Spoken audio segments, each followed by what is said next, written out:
First, live, local. This is Fox 12 Now. Hello everyone, welcome to Fox 12 Now. I'm Greg Nibbler. As you can see right there, that is our river cam. Taking a look at downtown Portland, and those skies look a little murky, and that is because the wildfire smoke and ozone pollution is both coming here into town. So we just want to make sure everybody's aware of that. You know, if you have trouble breathing, if you have any kind of issues like that, you want to be especially aware if you're going to be exercising outside.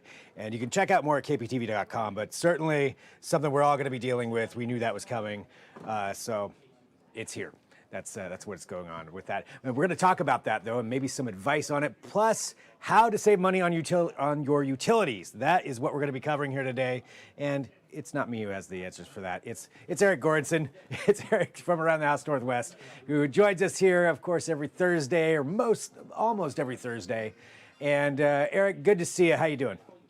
Good, man. Thanks. It's always a great time coming on here. Last week I was at the beach on vacation, so that's why I wasn't there. So, yeah, that's a pretty good reason. That's a pretty good excuse. Well, you know, I know we're going to get into the utility rates, because that was what we're going to be talking about today. But with this pollution and things that are going on here for the air quality, I know a lot of people are also wondering, how can you keep some of that out of your house? Because inevitably, it's something we've all dealt with, getting that smoke, ozone pollution, all kinds of things that'll make their way in there. And do you have any kind of quick tips or advice for people out there on how to keep that from getting in? Yeah, even though the smoke and the ozone are way two different things, a lot of the same rules apply with those. So the first thing I do, no matter if you're in a condo, an apartment, or a house, when the weather's bad like this, not time to use the dryer, because that dryer for your clothes probably pumps out about 120 CFM per minute. So that's 120 basketballs of air. And when you're kicking it outside of the house, it's drawn it in from inside. So if you've got a 40-minute dry cycle on your clothes, that's a lot of air you're putting back in that's filled with smoke and ozone. So that's the first thing. Maybe dial that back. Maybe wait the laundry out for a day or two until you get it, or hang dry it in the bathroom or do something like that. But that's the first one.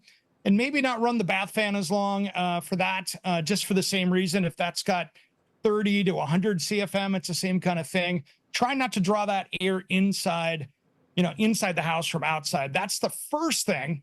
And if you've got a newer home, this is one that people always forget, is that most newer homes have what they call an ERV system, which is an energy recovery ventilator. It pulls fresh air in from outside, inside, throws it into the conditioned air. It filters it, kicks it back into the house.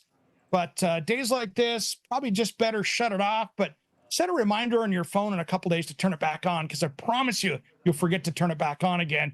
And then you'll wonder why you got stale air inside the house. That's a couple of really good points right there. You know, the dryer one, I know you've given me that advice before here, given everybody that advice.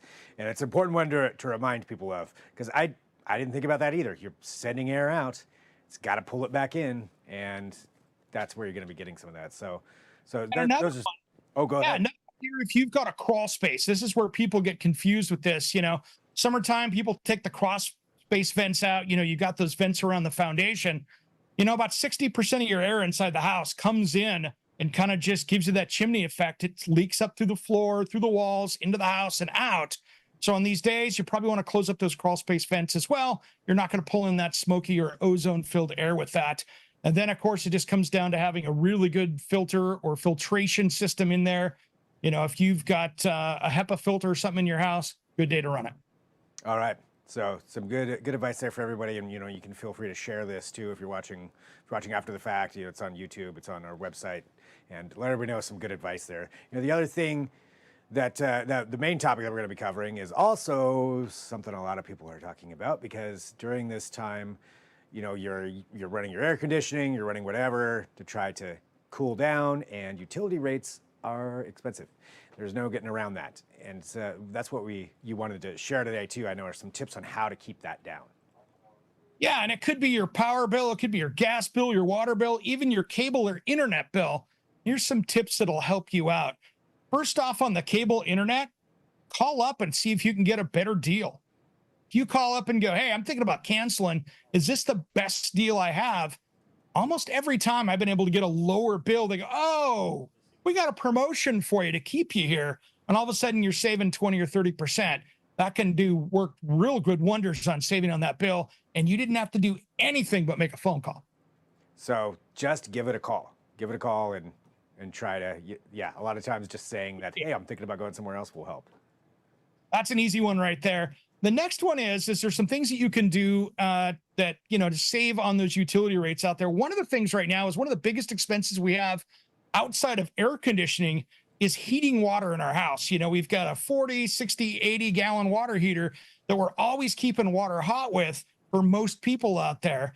And there's some great rebates out there. So check with your utility company as far as who's giving you power.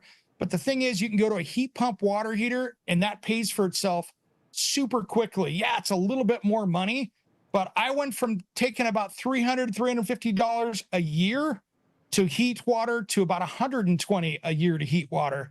And that was a massive, massive savings. And I went from a 40-gallon gas to an 80-gallon electric heat pump water heater. And that was a massive change. Twice the water, just a fraction of the cost to heat it. And then that does it every year. And if it's in a garage space like mine, it actually helps keep it a little bit cool because it's actually taking that heat out of the space and putting it into the water. All right. So again, coming back to a theme that I've noticed that you've had before is if you spend a little bit more money on the nicer stuff, it'll save you in the long run. You'll save money. Yeah. One of my favorite brands, you can get them at the home centers, but one of my favorite brands out there is made by Bradford White. I like it because it's made in USA. And B, it's a heat pump. It's got a compressor. It's a lot like the heat pump in your house or a refrigerator or something like that. It's just taking the heat in the room and putting it into the water. And so the cool thing with theirs is it's actually serviceable. So if something breaks, it can actually fix it. Where all the other brands out there, you toss the whole thing away and you put a new one in. So to me, it's about the same price as everybody else, but I like the made in USA and I like the thing that it's not throwaway. So it's a little bit better on the environment where you can fix something and not have to toss it. All right. So some great advice there on what you can do and where you can go get that. What are some other things people could do to save some money? Another one is electronic thermostat, one of the smart thermostats for your home, for your HVAC system. That one's really cool. You can kind of benefit from that. Now, take a look. A lot of our utility companies, no matter where you get power from, have got some rebates with that. But just make sure you read the fine print on it because some of those where they give you the biggest rebates, they also can take control of it and change your thermostat with a couple degrees during those, big heat waves. So make sure you understand that fully of what that means so you're not shocked when it happens. But instead of spending $150, sometimes you can get one for like $30, and that pays off pretty quickly on the power bill. All right. So yeah, all great ways to drop some of those rates, and I would imagine that helps out throughout the year too. Yeah, and with water, that's another one out there too.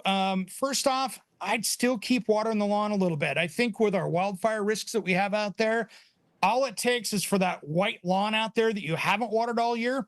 That can really cause some problems. One, if you had a house fire or a neighborhood fire, and then it's really hard on your foundation as well, because when you start seeing those like cracks in the yard where you haven't watered it, that is like a sponge. So the ground that the house is actually sitting on is shrinking up and getting those cracks like an old kitchen sponge. Well, when you put water in it, it moves and that can crack your foundation. So I always recommend cut back on watering if you don't want to have the greenest lawn, but a little bit of water, one, reduces that fire risk because you don't have a yard full of stuff that can catch on fire from a lit cigarette. Or two, it's not going to keep the house moving around as much, and it's just going to be better on the drywall and the foundation. And it's maybe not the best place to save. You're better off going down and getting a really good low flow toilet. That can save you hundreds of gallons of water a year. All right. I didn't even think about that at all, that's like a sponge. I mean, it makes perfect sense the way you just had that analogy. Okay, so water your lawn. Get a little bit in there. Don't go crazy with it, but just keep it enough that it's not a flammable surface out there. Yeah. All right. Great stuff. Anything else there? Or, take a look at when you're for toilets. If you're going to save money on that, that can be a huge savings, especially with our expensive water rates around here. So you can save, $100, couple $100 a year, depending on how big your household is. But go get a better toilet. Go down to your local plumbing store. Don't get the ones in the home center because you can get some really good ones that are almost self-cleaning that use only a gallon of water per flush. And that can be a big savings. And they're self-cleaning as well. So it just makes life a little bit easier. Yeah, I love the idea of that. Anything that I don't have to clean. So I'm on board and saving money. All right. Well, like the 90s 1.6 gallon flush ones that you flushed 4 times. They've engineered them out now. And so that myth of they don't flush as well, they flush better than anything else right now. So those days are long gone of the old 3.5 gallon flush better than the 1 gallon flush. There's no comparison now. All right. Well, there we go. Some great things, some great tips, great ways to save some money on there. I don't know if you have any more, but I know there's Around the House Northwest coming up this week as well. Yeah, we've got a great show coming up this week. I can't wait. We've got a great conversation with Roger Wakefield, the expert plumber. The guy's like the #1 plumbing expert in the country. He's a good friend of mine. We got him on the show. We're going to talk about secrets of kind of doing those plumbing repairs around the house and what's the best tools and what's the best way to do it. And he did a lot of testing, which we talk about, which is a lot of fun. He tested out the different pipe fittings to find out what's the best way to go. We talk about it. Perfect. I've got some of that work that I've been working on all this week, actually. So that is an interview that I want to catch up on and see what I've done wrong, and then also learn how to do it right. So Around the House Northwest. And when, where, and how can people watch?